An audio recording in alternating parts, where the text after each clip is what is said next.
तुरंत बस कर देंगे। होटल के लिए चोरी का पेपर नीचे उतरो, नीचे उतर। गाँव मुसाइल के गाँव में बात कर देंगे। इन लोगों से बोलो समाज के हम दुश्मन हैं, हम पालन नहीं करते नियम का। किरण सिंह रोशन रोही के छोड़कर अपने नए बॉयफ्रेंड के साथ भाग रहा था नेपाल, तो बॉर्डर पर पुलिस पकड़ लिया। ये जो आप देखे हैं अपने नए बॉयफ्रेंड के मोटरसाइकिल पर पीछे बैठकर तब भाग रहा था, लेकिन पुलिस अच्छा से चेक जांच किया तो ये दोनों पकड़ा गया। मुंह में मास्क लगाकर सबसे छुप कर तब भाग रहा था ताकि कोई पहचान न सके।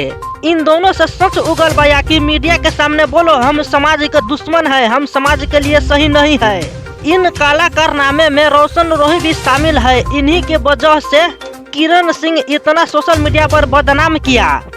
जब इन दोनों में सच्चा प्यार होता तो सोशल मीडिया पर इतना बदनाम ही नहीं होता। ये दोनों प्यार नहीं बस नौटंकी किया है। किरण सिंह देखा कि यहाँ का माहौल खराब हो चुका है, इसलिए नेपाल भाग रहा था, क्योंकि यहाँ जाने के लिए कोई वीजा या पासपोर्ट का जरूरी नहीं पड़ता है, इसीलिए भाग रहा था। मगर पुलिस अच्छा से चेक जांच करके इन दोनों के पकड़ लिया। अब देखिए इनके साथ आगे कानून क्या करता है।